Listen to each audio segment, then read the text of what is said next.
Hospitality Meets is brought to you by RotaCloud, the simple workforce management software for hospitality teams. RotaCloud lets you create and share rotas, record attendance, and manage your team's annual leave, all in less time than it takes to make a brew. It can also make life easier for your staff, allowing them to check their rotas, request holiday, and even pick up extra shifts, all through the RotaCloud mobile app. Start your 30-day free trial today by visiting rotacloud.com/Phil and find out how much easier managing your team can be. Welcome to Hospitality Meets with me, Phil Street, where each week we take a light-hearted look into the stories and individuals that make up the wonderful world of hospitality. Today's guest is Gemma Glasson, Managing Director at casual dining superstars Oaxaca. Coming up on today's show, Gemma tells us what she really loves. I'll have Calvin Harris tickets in Ibiza, thank you. Phil speaks a hard truth. At some point, we're all going to make a balls up. And Gemma makes her play for the most random sentence we've ever experienced. So she was sort of holding on to the legs of this big Toro bull that was literally a firework. All that and so much more as I chat through Gemma's brilliant story so far. Gemma gives us some cracking stories and more than her fair share of leadership lessons, so please don't forget to hit that subscribe button and give us a like and a share wherever you can. Enjoy! And a massive Hospitality Meets welcome to Gemma Glasson. Thank you very much, Phil. Very pleased to be here with you on a sunny London afternoon. Isn't it amazing? At last. At last. At last. Even the last 2 days I've been out and about with the dog, and the fields are now solidifying again after walking through quagmires basically for the last 2 months. Absolutely. There's nothing like sunshine to just bring some feel-good glow, let alone longer days. So hoping that bodes well for us all coming into March, April. Yeah, everything just feels possible, doesn't it, when the sun comes out? Absolutely. Yeah, and what a fun time it is in the world right now. There's nothing really going on, is there? No, indeed. I think we need all the sunshine and good vibes that we can get. So we've got to create them ourselves. Absolutely. It's a choice, positivity. And seemingly we need to make that choice more often because no one's going to make it for us, sadly. Have to take ownership of your own positivity for sure. And I say that as a yellow energy. You're blue energy, right? I'm equally blue and yellow. Blue and I think yellow, there's right. 12%, I hear, of the oddities that are people on the inside sort of wheel that sit equally between two lead colours, which means I feel quite comfortable, apparently, jumping from yellow, collaborative, creative energy into a more structured blue, which may well be my superpower. Really? I'm still working that one out. Yeah, well, I think I'll be working that out until the end of time. My own, I mean, not yours. That's all right. I think I have about 2% blue in my I am about 90% yellow. Wow. And I'm like properly sunshine yellow, and then green, and then red, and then blues like that. It's like a sad little just glimmer in the horizon. Yeah, it's in the corner on his own having a packet of crisps. Probably salt and vinegar because that's blue, right? So. Oh, see, in Australia it's pink. Here we go. So there's certain things that I can't get used to. Having lived in the UK for 12 years, salt and vinegar crisps, well, they're chips in my world. Well, of course. They should be pink. And similarly, the £2 coin should be the small one. Right, yeah. Okay. And the £1 coin should be the big one. Which, as someone who never, ever touches money, I live in a very digital Apple Wallet universe. I was asked to, I donated some time at my daughter's school on the bake sale. And so lots of kids had coins that they were, had in their pockets to be able to buy their little sweeties and otherwise. And I was having to look at these coins so closely because I kept getting the ones and the twos mixed up. And I think they thought I was really interrogating their purchases. Bless. But actually, as a trained accountant, I was struggling with whether I had a £1 or a £2 because I wasn't used to them. It's great, isn't it? Like because we'll obviously come on to your backgrounds and we will talk about that as well. But you've worked for some pretty big name firms in the accounting world. Yep. And still you can be stumped by coin. Exactly. Yeah. I mean, yes. Happy to own that one. Yeah. Happy to own that one. Yeah. But and if I don't even know if this is still true because it's been such a long time since I've been to Australia. But yes. What I loved when I was there was the fact that there was no copper coins. Yes. Like it was just a round up or round down. Exactly. Just 5 cents either way. Yeah. Who needs the 1 or 2s? No, I know. Nobody needs that in their life. I think they removed them from circulation in sort of the 90s. Right. And then we were left with the 5s, 10s, 20s and beyond. I remember being there and thinking, I'm going to come back and speak to our Prime Minister about this. Because why do we need them? No, exactly. Just round up I mean, or you round go down. to the US as well, and there's just so much in terms of, $1 notes and then all the coins, and it's all very confusing and not very conducive with a nice thin wallet either. No. So, but as I said, I'm in a digital universe now, so I just don't. Yeah, well, I mean, touch them. That is the way of the world. Indeed. Heading that way. Yeah, I mean, we've kind of just got straight into this. We haven't told the world what you do. Hello. I am Managing Director of Oaxaca, and I have been in the business 8 years, although I have worn many hats over those 8 years. So as you said, I came in from KPMG and before that Ernst Young, so started my career as an accountant, which my mother could not believe.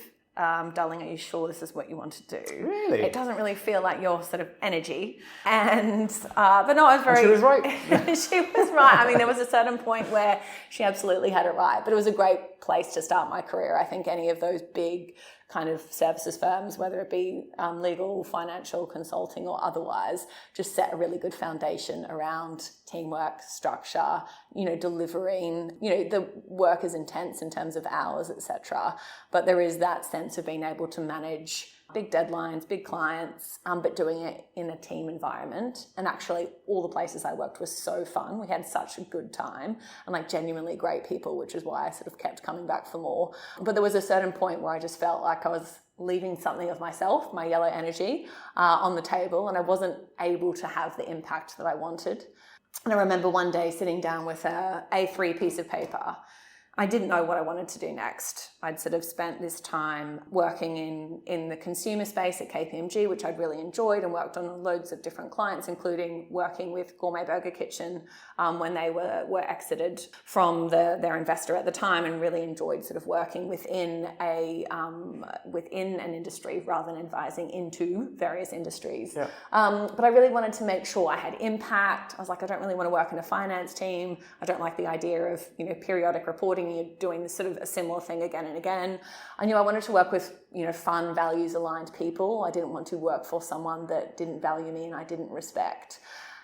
And I loved this idea of entrepreneurial thinking, about pushing boundaries and sort of stepping beyond an idea that had been done before. But I knew that my risk profile wouldn't lend itself to saying, hey, friends and family, I'd like to raise, this capital to start a crazy idea that actually I didn't have at the time. So I sort of ended up with almost four kind of sentiments that I was quite keen to sort of keep dabbling around. One being about values, one about impact, one about a dynamic environment, and one around entrepreneurialism or just problem solving, asking questions and trying to solve them in ways that hadn't been done before. And I was introduced to Mark Selby, who is one of the founders of Oaxaca, through a kind of friend in common. And I saw in him this big, I call him a capital E entrepreneur.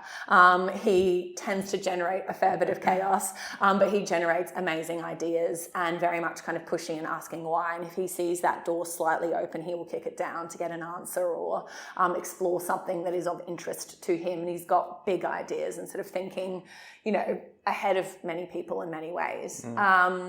And so I felt this really entrepreneurial sort of energy and this dynamism. And I knew that hospitality as an industry was hugely dynamic, having worked a little bit in it, but also just sort of being conscious around how the industry operated.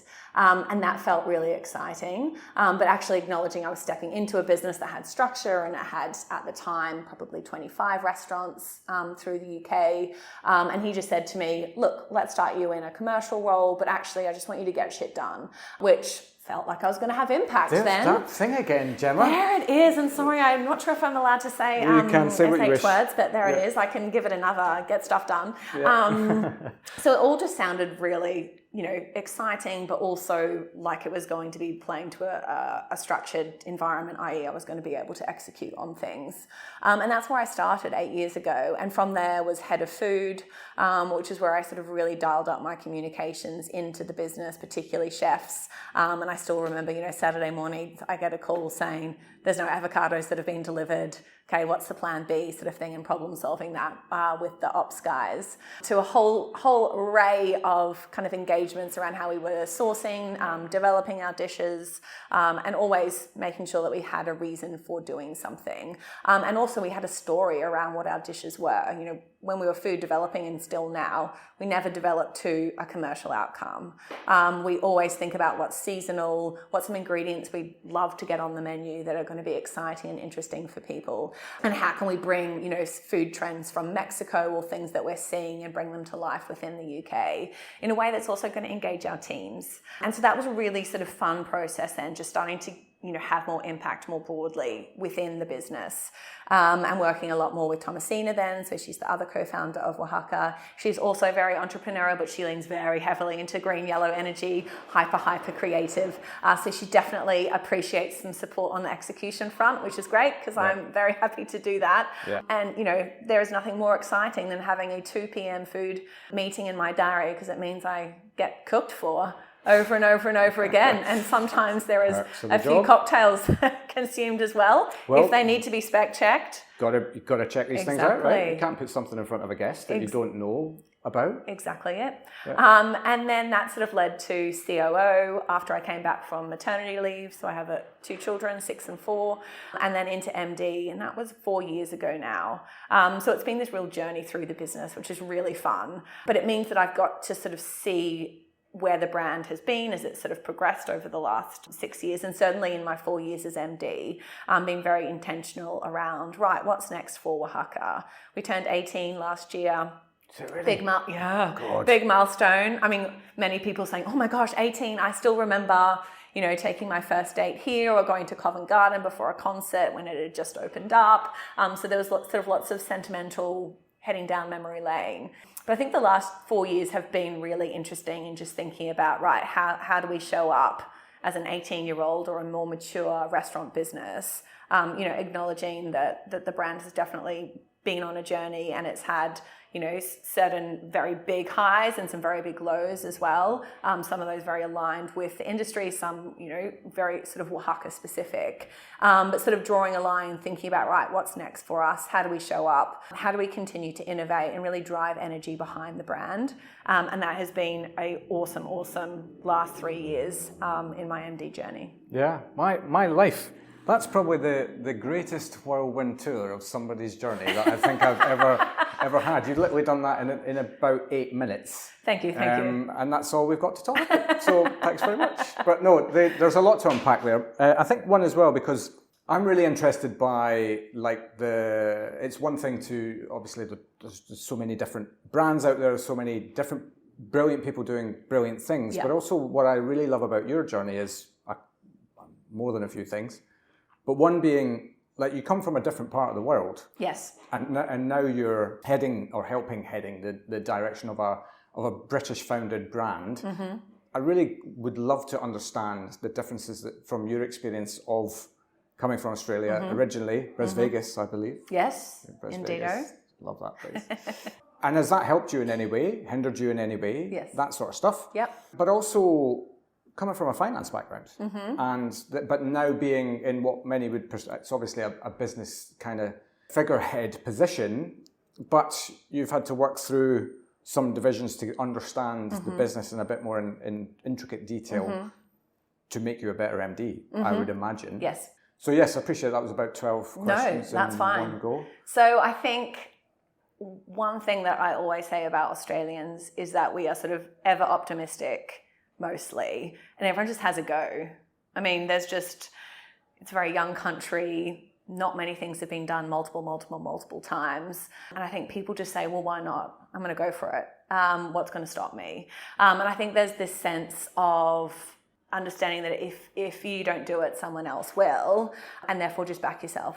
And so I think it's both this sort of sunshine energy, the confidence, and maybe it's the weather in Oz as well. Sure it is. But I think just being a young country, not having kind of social hierarchy perhaps in a way that is in the UK, or you went to that university which means that for you, or you're from this family or whatever else. There was just sort of much less of that. There's also a huge amount of immigration in a way that just everyone sort of doesn't necessarily have a really strong sense of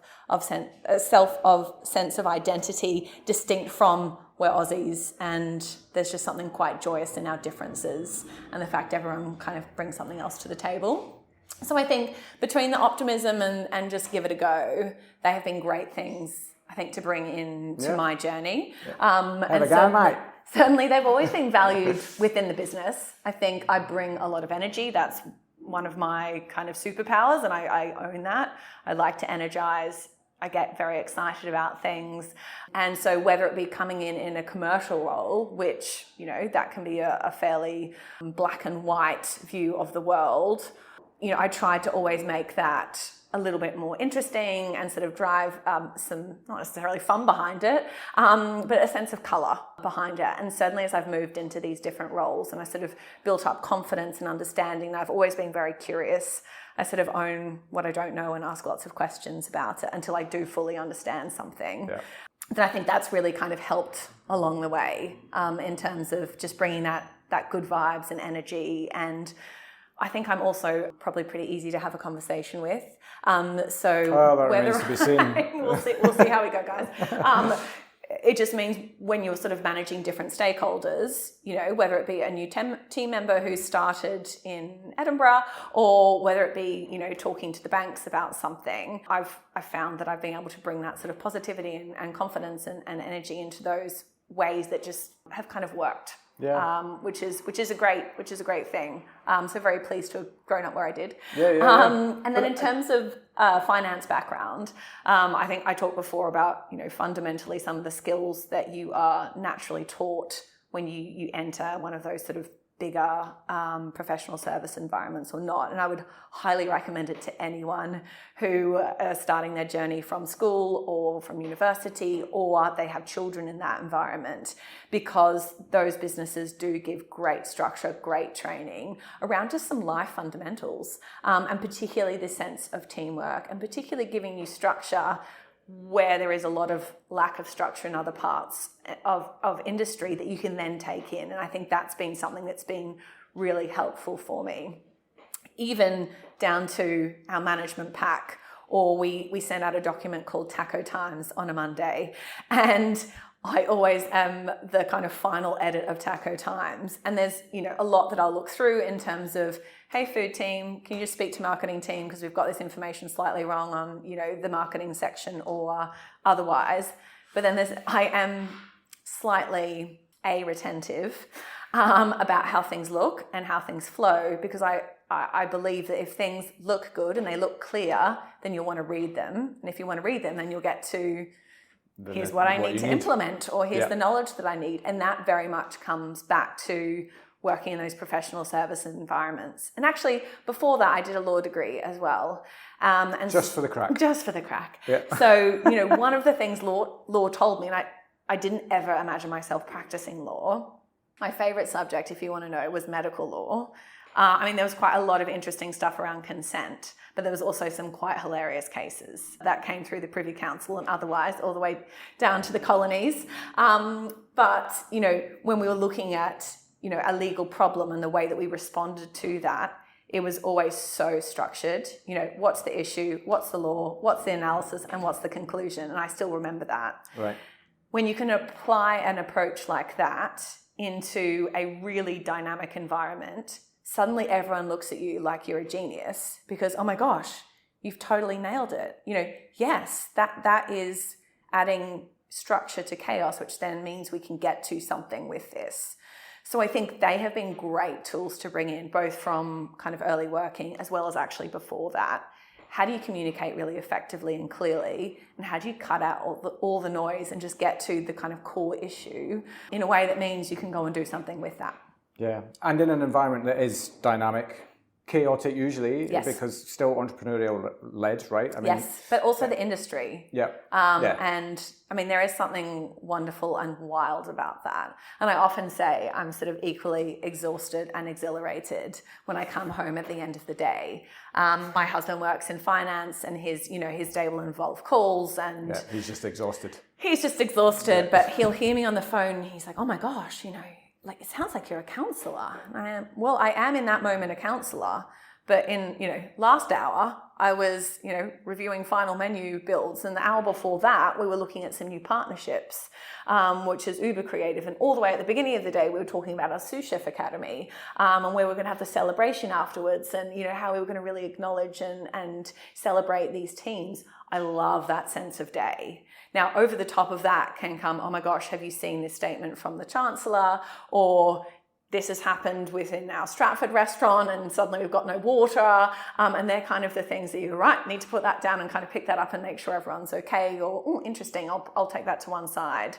That is the really fun part. I think the other thing, which I love being a yellow sort of energy, is I get my energy from other people. Yeah. And I'm often skipping home with a smile on my face for no apparent reason, except for I'm thinking about, oh, that was a really great moment, either with a guest, and I love serving our guests. I love being in a restaurant before it opens, then a guest comes in and we have a bit of a chin wag, or there's an Aussieism for you. Or we're doing some food development, and I might say, I work here, don't worry. We're doing some food development. Do you want to try this? P.S. Do you have any allergens? No. Okay. Do you want to try this? Love to get your feedback. And these little fun moments where guests go, oh my gosh, cool, that's awesome. That wasn't what I was expecting from coming into the business today. To then, the team, and, acknowledging them and seeing them grow, and, sometimes having conversations with people which can be trickier, but actually you get to a point where you both feel motivated by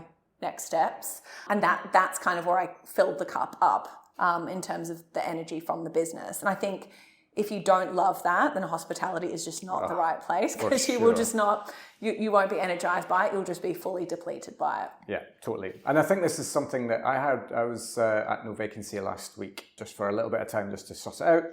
I think that's an Aussie originated event, actually. Oh, which one? No Vacancy. Oh, no. It's a hotel specific one. Okay. I think probably given by the name, that probably suggests that it is. And there was a panel discussion went on. It was a really interesting collection of people on the panel. There was an operator, there was an investor, there was a people person. So actually from viewpoints of the business, it was really fascinating. Yeah. And one of the questions went to the investor. And I'm always interested to get a gauge on what is an investment mind thinking right now about us, about the industry and all of that. The headline is very positively, by the way, because there are still opportunities and elements, available growth still to be done in some instances, beyond all of the negative headlines that we hear all day, every day. But he was pressed on one question, and I wasn't satisfied with his answer, which was, do investment people really get hospitality? And he just went into quoting lots of big finance words around EBITDAs and P&Ls and not that big words really. But, and I just remember thinking, so no, you don't get it. No, exactly. Because that's one part of it, and we all respect the fact that we need those things. Yes. But if that is your only goal in this, then maybe you need to contemplate, one, maybe seeking advice on how to do it properly, but two, seek a different investment. Yeah, whether this is the right industry. I mean, when we talk in the business, we sort of have a hierarchy. We always kind of show up a little three, and it's people at the top, then guest, and then profit, or kind of financial sustainability, if you like, as the third. I constantly say we are a people business who just happen to serve food and drink. And it is so important to get the people right and the fundamentals of that. For us, pride is this really key term that we talk about a lot and speak to our teams about a lot, because pride unlocks, one, a sense of understanding in the stories behind what you're doing, or the so what, why would I sell this, why would I make this, etc. But it also just means that you become relentless about making sure that it is right every time, because you understand the why and you understand that it's within your remit to either make this dish beautifully or to send it out not quite right, or with half the avocado that should be, or with a slightly brown avocado. And similarly, when you're taking something off the pass, you could say, hey chef, can you just swap this avocado over? Or you could run that to your guest and put that down in front of them. That kind of key point on the pass and making sure that we are proud. And there was a moment when we kind of launched this after COVID where we wanted the chef to kind of look through to the front of them and say, I'm proud. And that person to say, I'm proud. Yeah. That sense of pride is really important around protecting not only product and guest experience, but also a sense of team buy-in into something that's much bigger than 5 shifts a week or whatever else someone might work. But if you can get that right, then I think that shores up obviously guest experience and food quality and drinks quality, which obviously hugely supportive of a top line to have an experience that's great. You want to go back and you want to tell your friends about it.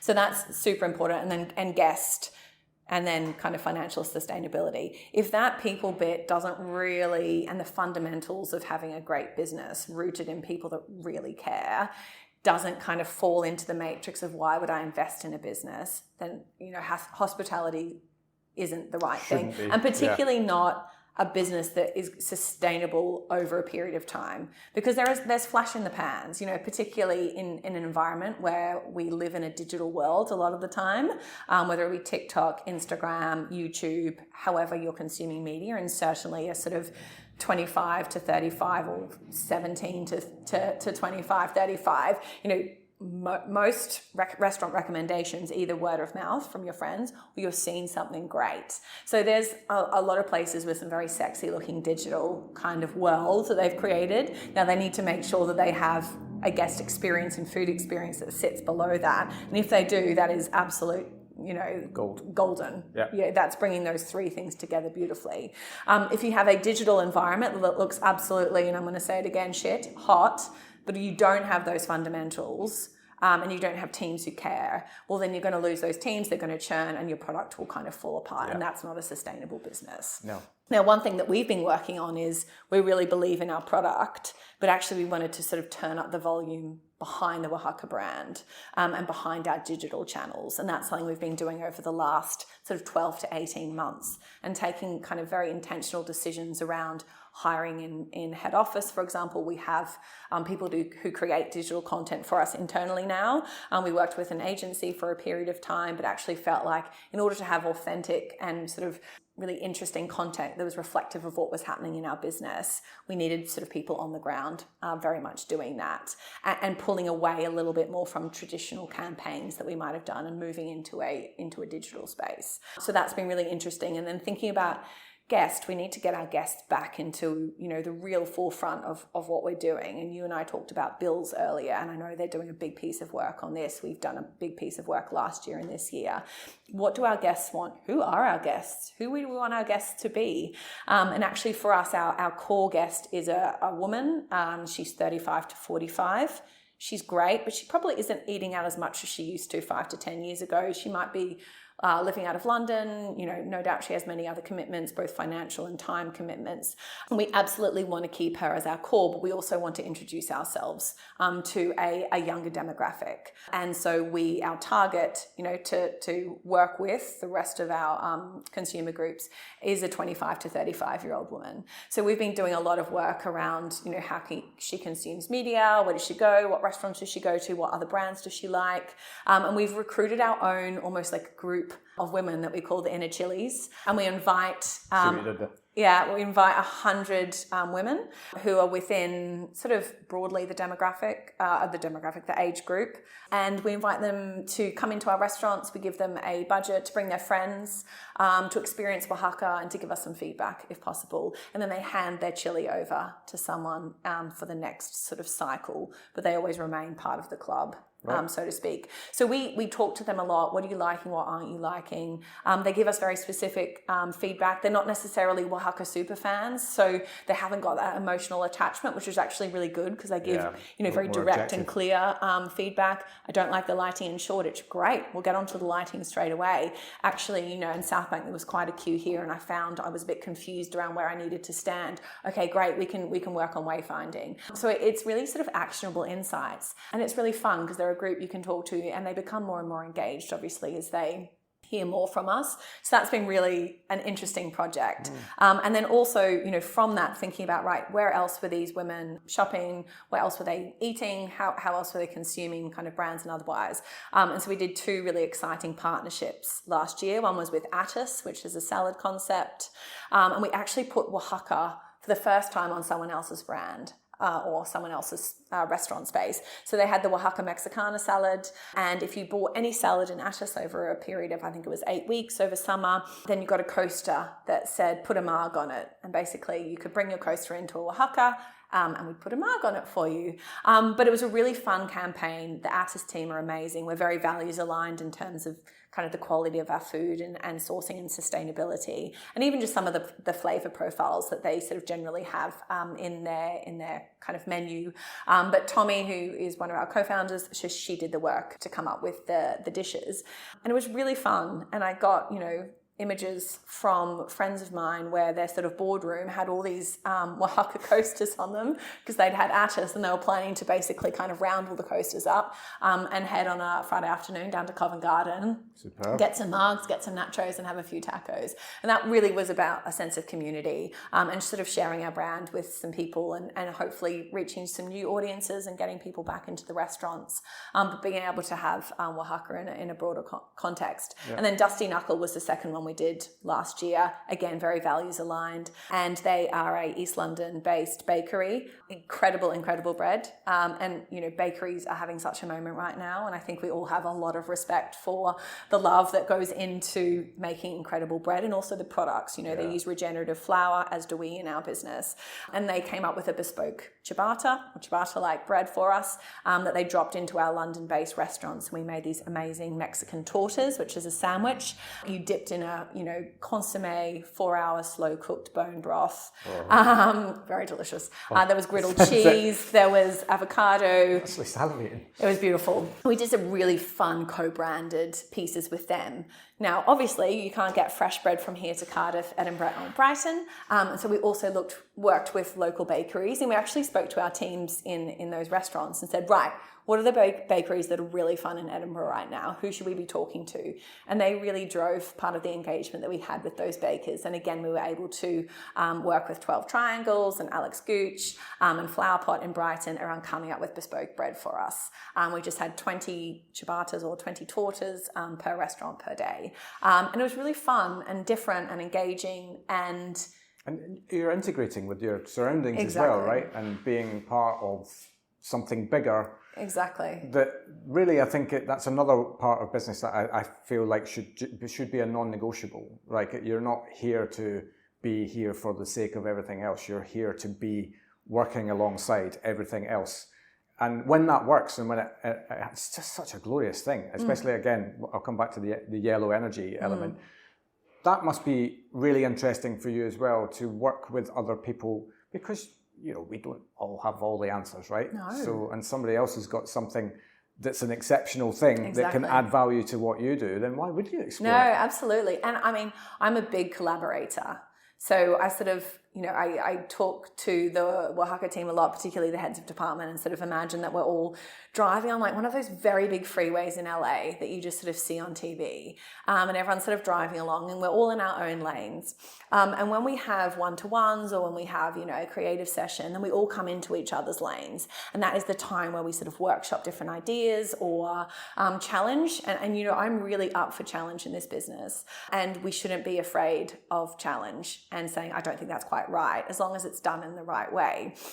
And when we're in these sessions, it's very much, you know, no one is particularly more learned than anyone else. Everyone has these different experiences. But once we've had those sessions and we agree some next steps, then everyone goes back into their lanes. So then we can execute. And I think that's the blue energy, and then the yellow energy, and then the blue energy again. Now, what's interesting about green energy, and you talked about that, and the way that we process information. So if you're yellow or you're red, you're an extrovert. So you are often speaking what you're thinking. And you're processing externally ideas and thoughts. If you're a green or a blue energy, quite often you'd rather kind of take a moment and think about it. And so we also talk about people who sometimes need to pull over into the by lane, because these kind of reds and yellows are just hooning along that highway in LA, and how you make sure that, you know, people come out of the bylane and we're all actually driving together, and being really conscious of each other's styles. So we've done a whole insights piece as a senior leadership team, and we're encouraging, and most GMs and head chefs have been on them. Most of our broader head office team have been on them. And our junior managers are starting to pick them up as well in terms of their management fundamentals when they come into our management programs. And I think it's so powerful because it gets you to look at yourself, but also others, and think about how you communicate in different instances as well. Yeah.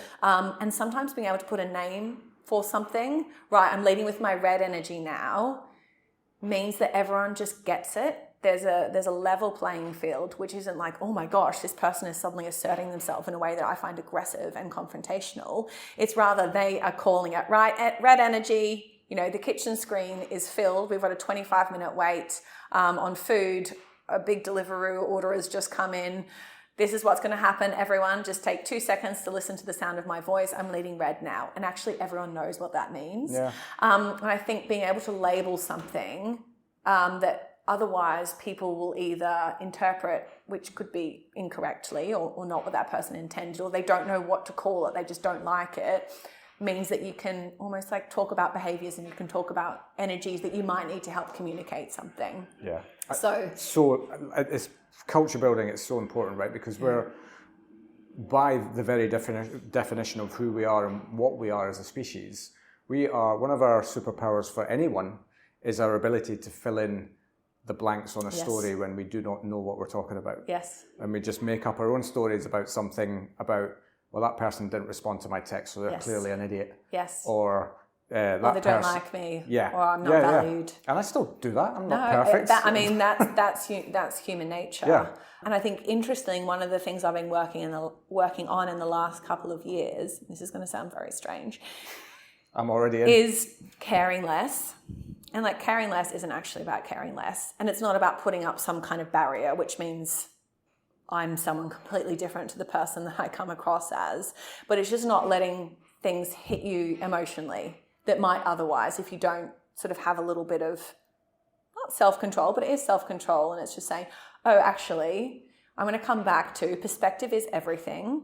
And what do I know about this person, or what do I know about this restaurant? Or fundamentally, I believe we want the best things for Oaxaca.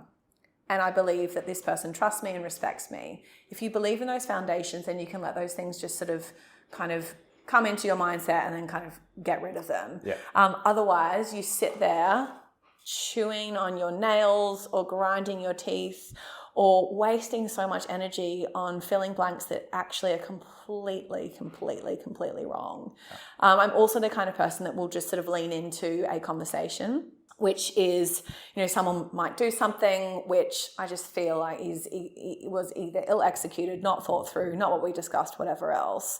Rather than waiting for a review or festering on something for a couple of days, I'll go for a walk around the block with them, grab a coffee with them, and it's never a kind of aggressive, and often opens with a question. Yesterday when you sent me that document at 10:30 p.m. on a Monday night, and we had a submission at 11:30, and you told me that day I was going to have that document at 6.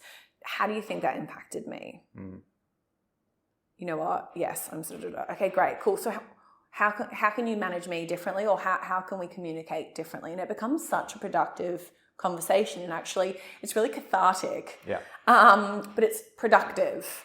And, you know, some people say, oh, well, you know, people just need to grow up, or like act like adults, or whatever else. There is no such thing as that. No, I mean, especially in that sentence. I mean, you're basically turn the mirror on yourself if you're saying something like, you know, that person needs to grow up. I mean, it's not like we're all going to get to an age and be like, oh my gosh, I'm here, hooray! Nobody wants that anyway. I can see the world in a different way. Yeah. So I don't think that is fair or reasonable. But I think there is a sense of, okay, how can you be clear? And that kind of concept of, when you have a foundation of trust, it's much better to communicate earlier than kind of fester on something. But also, don't let things get to you. Don't let them get under your skin. And have someone, if you need to, you can be like, right, I just need to have a rant. Have a rant, get rid of it, and then move on. Yeah. 5-star hospitality means having the right people in the right place at the right time, and that's exactly where RotaCloud can help. RotaCloud is the online platform that makes planning rotas, recording attendance, and managing annual leave easy. Its simple, drag-and-drop interface lets you create and share rotas with your team in minutes, while our built-in budgeting tools mean you'll know exactly how much you're spending on staffing before sending the rota out. RotaCloud also makes life easier for your staff, allowing them to check their rotas, request time off, and pick up extra shifts, all through the RotaCloud mobile app. Start your 30-day free trial today by visiting rotacloud.com/Phil and find out how much easier managing your team can be. There was something actually you'd written down on the pre-prep. Yes. That I ask everybody to do at Gold Star. You are one of the chosen few. Around dealing with uncomfortable conversations. And what we've just kind of spoken about there are the kind of uncomfortable conversations that are just part and parcel of life, yes, but also business day to day. And you don't arrive at the ability to deal with that by accident, I think. And that's culture again we're talking about here, is if you're creating a space where people can feel comfortable enough to challenge, Yes. that's one part of it. Yes. But also feel comfortable enough to be challenged as well, and not feel like it's a slight on them or they're being persecuted for Yes. an action, because at some point we're all going to make a balls up. But having a place whereby you can know that can happen. You don't want it to happen, but if it does, I'm going to put my hand up, because one, you've created a safe space for me to do that in the first place. Yes. But two, you'll come at me and tell me how I can be better. Yes. That's the win, isn't it? And I think so. That comes back to, again, that's not something that you can determine on your end of year financial statement. No. Or maybe you can by yes. the fact that you're actually doing very well. Yeah, no, and I think, there's obviously many KPIs that we look at, but I think, engagement is one and LTO is one. We look at head office and we talk about things like our values, and how much do you feel like we're one team? Because that's really important as well. We never want to work in silos, and this comes down to my yellow energy. We've got to be working, together and in sync, acknowledging that everyone has different objectives, and that is often what leads to conflict, which can be very constructive conflict. Yep. So team marketing, team ops, they are often, their objectives, if they don't understand each other's objectives, they just don't understand it. Ops would be saying, well, why would we be selling that at £10? Why are we putting such a discount on that? That's going to drop our average spend per head. And that's one of the KPIs that we're looking at as part of, some deep dive we're doing with GMs. Marketing is saying, well, it's January and we'd love to do this offer with, a number of our kind of local gyms and otherwise, because we've been building relationships with them, and actually we've got this great product that we're wanting to. Now, if they don't understand each other's objectives, you just never get to harmony. Yeah. So the conflict bit happens all the time. It's making it constructive.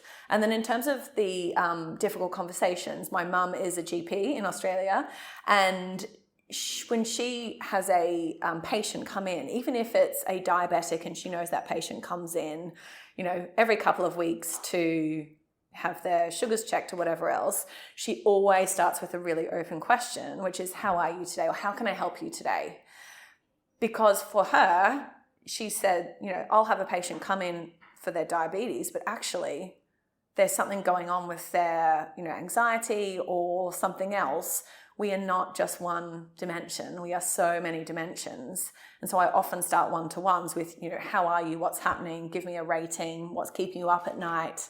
I had a meeting the other day with our head of commercial, and we were in a restaurant, and I said to him, what's keeping you up at night? And I saw this woman on a table, a couple up from me, just looking down going, oh my gosh, what's happening over there? But I think some of those I call them grounding questions. One, they help you build a relationship where you can be radically candid.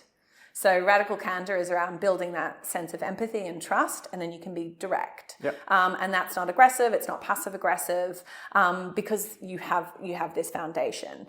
So I think being intentional around making sure you build relationships of trust, then means you can have such higher quality conversations, particularly if you've got a little bit of sand in your eye about something, or you want to iron something out, or you've heard something from someone else in another, one-to-one. Yeah. A bit of sand can live there, and actually you can still see and it's fine, but it grates away at you. So get rid of the sand. And then I'm like, right, let's move on to our functional piece. So again, this is going back to the blue energy, which is what was on the agenda last week, what were the actions, great, where are we now with those things, what's come up during the week, actually I've got a couple of things I want to add as well, let's agree next steps, timelines. And so it becomes then sort of get shit done, but also let's just make sure we're checking in with each other too. Yeah. Well, the two go hand in hand, right? I mean, I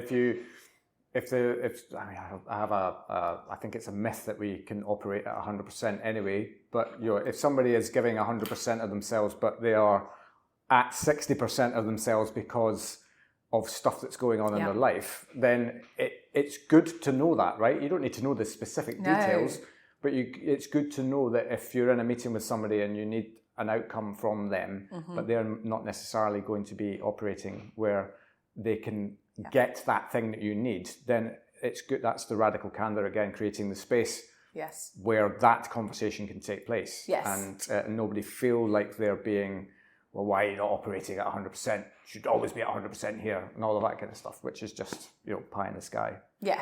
And you want people to be able to be vulnerable with you as well, and know that they're in a space that they can do that, which is, I've noticed you haven't done this for 3 weeks. Are you just not that confident in this part? Because why don't we do this and this and this? And then suddenly you just see the shoulders drop and go, oh my gosh, yes, that would be amazing. I've been trying to eat the frog. That's what we call it. I was just about to say. I've been wanting to eat the frog, but actually I'm not that confident, or I can't get things to reconcile. It's taken me 10 hours to pull this data from the system, and blah, blah. You go, oh my gosh, why didn't you just talk to me yesterday? But that always can't happen in the day. But I think that just takes the pressure off people as well, whilst also demanding results and standards in a way that's aligned with their role and everything that needs to happen too. So the human elements are so important. And you will see that in financials, 100%. I mean, our labour turnover has come down significantly, as I know the industry has, but we've worked so hard on it. And, that's very much kind of building up comms, setting clear expectations and managing people within those, rewarding great performance, driving pride through our business, including, people going to Mexico and experiencing Mexico, experiencing the sunshine and the food and being able to bring that back. That's been really important. When we look at our P&L, we are under our training line from a cost perspective significantly, and it's been period on period on period.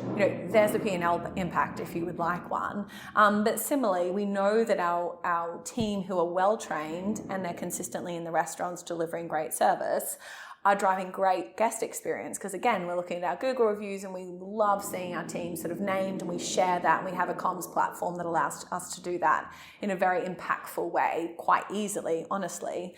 That also sort of supports on the top line too. So absolutely, I'm an accountant by heart, so I definitely care about being able to have a sustainable business, being able to reinvest in the business as well, and have, sexy looking restaurants, and making sure we've got, great things for our teams to be doing.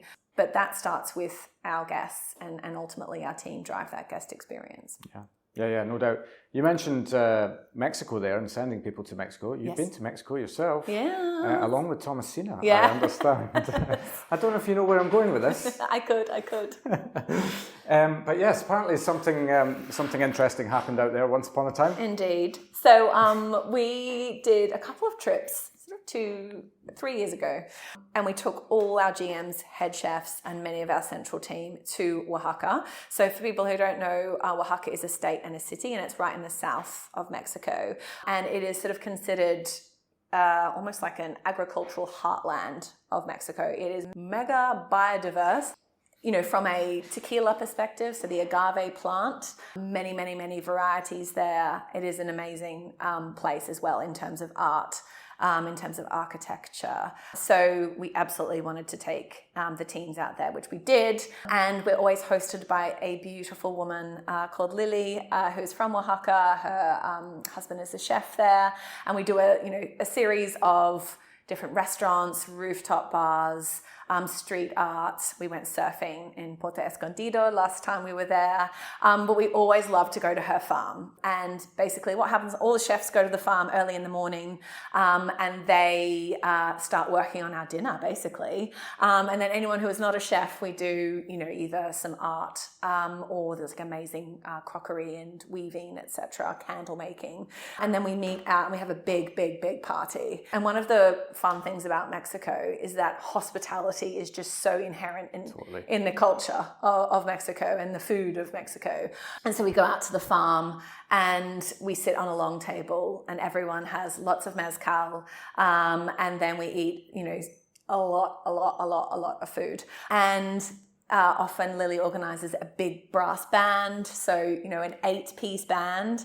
We're always kind of dancing under the stars with mezcal in hand and very full bellies. It is amazing. But then last year there was a fireworks element of the evening, including a toro, a bull firework that basically ended up on Thomasina's head while the big brass band was playing. So she was sort of holding on to the legs of this big toro bull that was literally a firework and then just sort of running around in circles while the band were playing and we were sort of all dancing around her. And particularly the Australian in me just thought about all the workplace health and safety issues that may occur with mezcal, fireworks and human beings all in very close sort of space. And then I just thought, I'm in Mexico. Yeah, not in the UK now. I am not in Australia and I'm not in the UK now. And actually, these are the moments that you pinch yourself and say, wow, this is sort of living, which sounds really ridiculous. But there is a sense of joy, there is a sense of fun. Thomasina with a bull on her head was quite unique. You can't write that. She was very, she couldn't stop and she couldn't move. She just had to keep going with this bull. But she was a very good sport about it and she absolutely ended up in one piece afterwards, which was great. But one of those moments where you just pinch yourself and say, this is really just happening. Absolutely so much fun and so phenomenal. And, so much joy and hospitality and spirit. Yeah. Just letting go, just go with it and all of that. This is the one thing I absolutely love about the world of travel and the things that you are allowed to do in other countries that you can't really do here. Yes. I was in Barbados about 10 years ago for a mate's wedding. We were having the stag do there. We had organised, obviously, a rum tasting. You have to do that. Yes. The Concorde experience. And then also a tour of the Bridgetown Oval cricket ground out there. And we got to the cricket grounds and we'd said we arrived at the front door and it was like, we're here for the tour. Yeah. $10 each. Yeah, no problem at all. Mm-hmm. And they opened the door and went, off you go. Crack on. And we were like, anywhere? Yeah, anywhere. You're like, we're like out to the middle. Could we? Have you got a bat and ball? Could we go? Can we just? Yeah. And we were like first innings. And I was thinking to myself, can you imagine trying to do that here at the Oval in London or any other cricket ground around or any stadium anywhere access. And just have that kind of unfettered access to something. Although I have to say, Australia is one of the most over-regulated countries in the world. Is it? So when I arrived here, I did the Aussie thing and I lined up for Wimbledon. So I got there at 4 a.m. or something like that. And I just remember someone saying, oh, you can take alcohol in. And I said, no, you can't. Don't be ridiculous. No, you can take a bottle in. And just the whole concept of being able to bring, alcohol into a venue, let alone drink your own alcohol at said venue, absolutely blew my mind. Similarly, in Australia, you're not allowed to drink outside a premises. Right. So the fact I can stand on the side of a road and have a pint here is like one of the great joys of living in London. Can't go back now then, can you? There's no going back. Yeah. I'm free. But no, that you do have those moments, particularly when you're on holidays and you're relaxed and maybe you're a bit more cheeky and you ask for something you might not be sure you're going to get and then you get it. Yeah, and it always astounds me and always reminds me of why we need to keep travelling. Absolutely. To keep your eye on with stuff like that. But that's a cracking story because I think as well, because it's also one of the founders, right, who's just letting their hair down a little bit and we're all human at the end of the day. Yes, she pours her heart and soul into this business. There's no question about that, right? Yeah. And now and again, you have to remind it, yes, but we still enjoy the stuff that you enjoy, and, yes. and all but that I kind think of as stuff. well, people, I mean, Oaxaca has been around for a long time, and it's been a brand for a long time. And sometimes when people understand sort of what's under the hood, i.e. there's, a maximum of 20 of us in this kind of head office sitting together. And if you looked at where we're sitting right now, everything's very colourful and very relaxed, and we do not take ourselves too seriously. And everyone is really fun and really innovative. And, the most corporate thing we do is, have a couple of meetings a week that gives us a bit of structure. Yeah. But we are sort of, I think sometimes we're a lot bigger brand than what we actually are in terms of the essence of under the hood, which is fun, I think, because it just means we're really tight as a unit, as a little cohort. We're all just a little bit obsessed and completely energized but by what we can deliver across the restaurants and with our teams. Yeah, believe it or not, that hadn't come across in this conversation, Gemma. It's really kind of bland, unenergetic, no passion there whatsoever. No, you're clearly doing what you're supposed to be doing right now. The energy that you have for what you do is just phenomenal. It's really infectious. You spoke earlier on about the original conversation that you had around joining here and just being kind of brought on the journey with one of the founders, and you kind of just get sucked in. He's the guy with the big E in front of entrepreneur. That also stretches to you in your role, right? I mean, you have a commitment to this organization, yes, but there's no commitment without something coming, the fire being lit within you. It clearly feels like the fire is lit within you with what you're doing. Absolutely. And I think if it wasn't, I just couldn't do it. And I think, there is an important part of, you talked about travel. For me, there's an important part for me being out of this business for a period of time each year, which is a time to restore. And, over the weekends, for example, you will not get emails from me. That's not because I'm not thinking about things, and I try not to, and I try to kind of be present with what I'm doing. But I also just believe in some lines around when you're on and when you're off. Yeah. And being off isn't being off. Being off is actually restoring yourself so you can kind of drive back on again. I try and go back to Australia every year. All my family's there, my husband's family, and my girls definitely want to see their grandparents, as do we.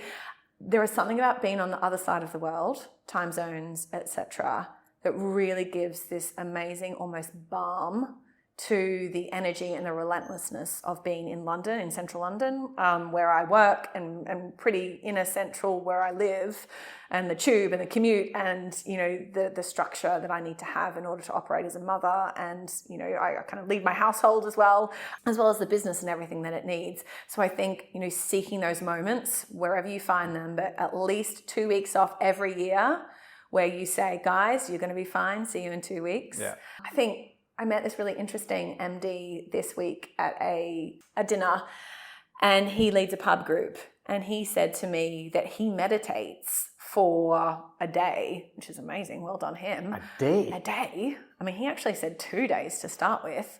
But he will... I believe there's some quite weird shit happens when you get into that space. And he thinks about, if I wasn't in this business for 6 months, what would this business look like?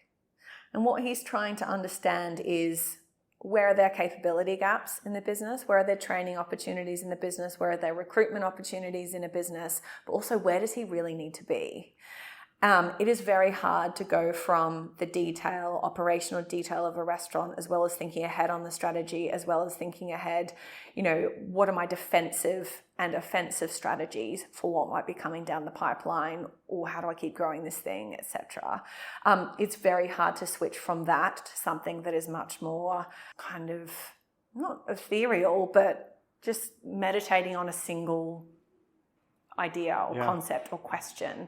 So I do believe that physical space is important out of the business. I definitely do not spend my 3 weeks in Australia thinking about meditating on what would happen if I spent a little bit longer time out. But I think it is a genuinely very good way to think about things, and where you place yourself, where you support others, maybe where you hire in, to make sure that you have the best business possible, because there's only so much that you can do as one person. You need to have that sort of team around you. And I've heard an analogy around NFL, so I don't know if you're into American football. I was talking to Tom just about that this morning as Okay. well. Yeah. So it's bloody everywhere. And so, if you're the quarterback, so I'll use Tom Brady, even though I know he's out of the Patrick Mahomes. Mahomes. Yeah. Patrick Mahomes. Yeah. Patrick Mahomes. If I'm Patrick and I'm looking downfield, I need that line or defense in front of me in order to be able to see all the way down to the other end of the field. I mean, if he's going really long range. So shoring up that sense of defense means that you can look ahead without getting absolutely capitulated by a massive thing. A very large human wearing a lot of armor. Yes. And that's one objective. And a guard who was looking at you just saying, I'm going to take you out, baby girl. So I think shoring up that sense of defense means that you can be much better and look further ahead. I love that. So it's very much worthwhile time and investment in. No doubt. You even alluded to the fact as well that like the importance of sleep and rest, right? That's massive.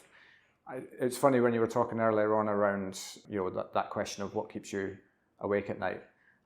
In my head, I literally went be And that's not that I don't get stressed and I don't have my moments, but I am one of the anomalies of I literally could be having a raging argument with somebody until the point that I decide that I'm putting my head on the pillow, and 2 minutes later I'm out. You're fully committed. Yeah, it's a gift. That is an absolute gift. Yeah. I mean, I wake up, not all the time, but enough. What do I do with that? So I will often write things down, or I'll email myself. I try not to look at my phone, but I generally do.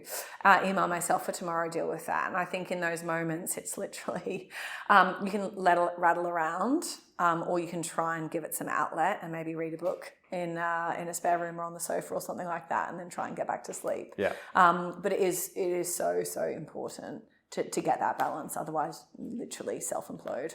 Totally. I think there's 2 days a year where, for whatever reason, I don't seem to be able to sleep, and then I just don't fight it. So if I'm awake and I'm awake, and I'll just go up and, as you say, I'll go and read a book or I'll watch a really crap movie or something like that, and then just slope off or whenever. But in any case, I am ridiculously conscious of your time, and I am so grateful for the time that you've given the show. Thank you. There was notes that I actually wrote down. I don't normally do this actually, and these are all the things that I wanted to discuss, none of which have been ticked off, but that's fine. We got the story out, that's fine. Have you got any absolute humdingers that you want to chat through? There's, no, you did that one, mezcal, we spoke about COVID, but we don't need to go there. We want to be optimistic and upbeat. We did actually do quite well. Okay. Difficult conversations, I wrote down. Yeah, sleep, so, generating positivity, I wrote down. We've spoken about that as well. So actually, we've done quite well. But I think also, just this whole point of balance, and it's a word that's sort of bandied around so much. But I am very social. Like, I love getting out with my friends, with my kids, friends' parents, going to the theatre, trying different restaurants. And for me, that's energizing as well. Yeah. And so I think it's, really important not to think, oh, I've got to sacrifice this for the business, or I can't do this because I need to do it myself. Write all the things down that you want to do and make the space for them, and kind of force people into letting you have that space as well. Yeah. Because you've got to ask for these things and sort of be intentional about, this is what I need to sustain, and not just sustain, like thrive and be happy and kind of keep pushing that energy through. Yeah, but then by doing that, you then have a better chance of bringing your best version to work, right? And 100%. Doing your best work, and the business benefits from that as well, and everybody around you benefits from that, and there's just no real downside to looking after yourself. Can I also just quickly talk about curiosity? As long as you're all right, I'm quite happy to be here until 7 o'clock. That's all right, I think she'll be okay. I think curiosity is something we're talking about a lot as senior managers as well, and it's very much curiosity within our, various functional groups, but being curious around each other's and understanding, what's happening in the people team, what's motivating you guys. Sometimes when we're around a table talking about what's happening in legislative change in this part, particularly in the people agenda, it might not be directly relevant for marketing right now or commercial right now, but it will absolutely impact them at a certain point, and making sure we're all really kind of engaged and in tune in each other's space. I'm also acknowledging we all are kind of brand champions and brand owners, and we can all drive it. We don't have to just be sitting in marketing or in food or whatever else. So really encouraging. We've got something called the Creative Foodies as one of our groups. You know, you see something on Instagram, take a screenshot. You see like an amazing looking facade on a restaurant or a retail shop or whatever else, taking a photo, sharing that back in. I had an idea for a collaboration we could do with XYZ. Brilliant. You don't need to be someone sitting kind of around the boardroom to talk about that. You could be our accounts payable team member. That's fine. Yeah. When you kind of buy into something and you kind of understand what we're here to do, then we want everyone to feel like they're part of that, and our team members as well. So we also have, Bright Ideas, which is a group that they can put up ideas in. And we have taken those ideas, whether it be sustainability initiatives that have come from various members of our team who love the fact that we're so hot on sustainability, whether it be product ideas, collaborations, or I know you're doing a supper club here. Actually, I've got a great idea about a influencer I might want that I've seen, because I live in Cardiff and there's, some really interesting foodie people you might not know. That really kind of builds up this sort of like mesh of influencers coming from across the business.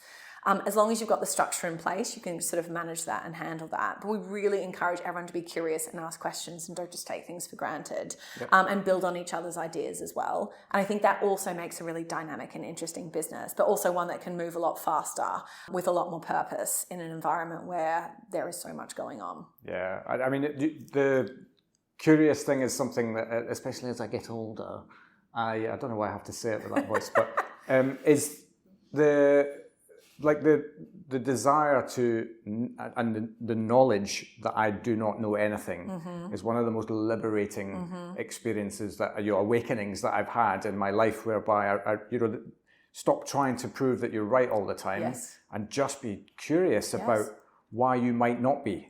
And it comes back to what we were talking about earlier on around creating that space where people can feel comfortable enough to be challenged. I had a chap on the podcast a few weeks back called Will Fraser. I don't know if you've come across Will. He's part of Pineapple. Oh, yes. He's got his own consultancy as well. 68 people. Yes. He's an ex-rugby player, was an average rugby player, as he says. Okay. Came into a system that was elite, played for Saracens. They had one of the best systems of operation. And that allowed him to be better than he was because the system was brilliant. That. Yeah, and it's better to be that way than to have a group full of misaligned, very talented people. And time spent with him is always time well spent. And one of the things that I took away from, one of the many things I took away from our conversation was he had a very simple line, which was always be aware of the difference between what you know and what you think you know, because a lot of the time people are going into meetings and talking about the stuff they think they know, but in actual fact, and he does this work with all manner of different types of organizations, not just hospitality. And it's the same thing, especially when you go into organizations that are a little bit emotional and a bit egotistical, that this is a thing that happens a lot, is that you just get a group of people who think they know that person should have been doing this, but they do not know that XYZ was going on. So how can you arrive at that conclusion? Yes. And when you unpick that simple idea, that one simple idea can make such a massive difference to how your culture operates. Yeah, and I think you might not believe it, but I'm a big believer in the power of silence. So if you can combine a curious mindset with the self-control to shut up and let other people fill the silence, then you can have a far richer understanding of something. And I think as people get more senior as well, particularly someone like me where I've done a lot of jobs in this business, I think I might know, things have changed since, I've done certain things. Shutting up and letting people fill the space, or asking an open question, being curious, waiting for a response. Why aren't you doing it this way? Or tell me why you're doing it this way, actually really supports that sense of, cool, I don't know that anymore. Yeah. But you do. Yeah. So that's great. Yeah. And then it goes back to that trust foundation piece as well. Totally. Yeah, absolutely. Look, I really should probably let you get on with your job you. and life Thank you. and all of that.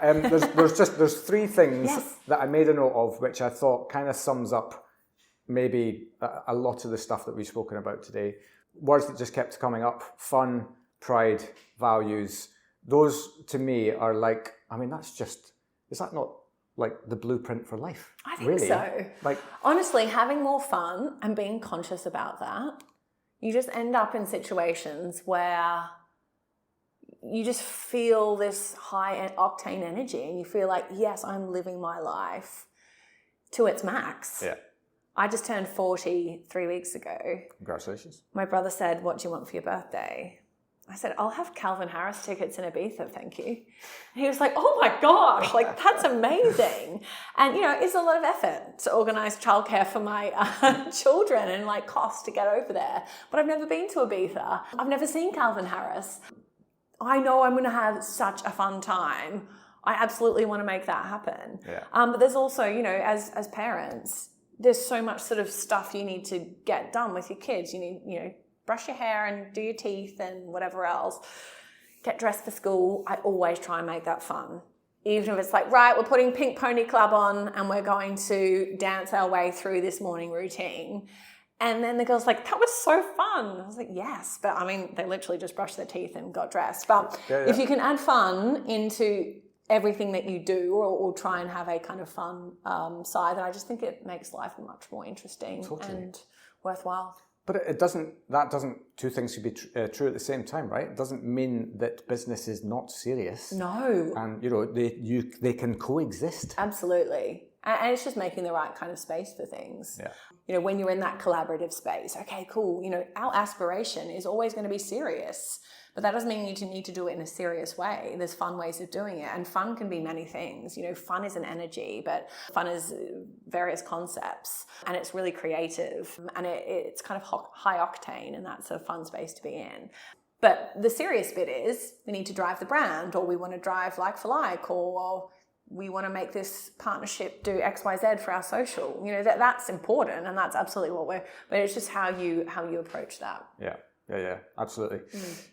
We should probably leave it there. All right. That was a nice way Phil, to end. have fun. Yeah. No, thank you so much. Thank you very much. Yeah. That's been great. Yeah, wicked. And I wish you guys all the very best with the next phase of Oaxaca. Thank you. Whatever that looks like. Mm-hmm. I'm sure I'll see you around at something soon. You will indeed. But also, please come and have some lunch.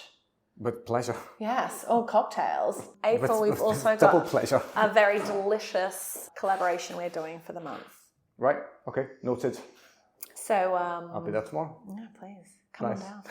Brilliant. Thank you so much. Thank you. And there we have it. A conversation about people, pride and finding what that actually fits who you are, with a bit of mezcal, fueled chaos thrown in for good measure. A massive thanks to Gemma for coming on and bringing the A-star energy. We will of course be back next week with another awesome journey from hospitality, so have yourselves a cracking week and I'll see you then.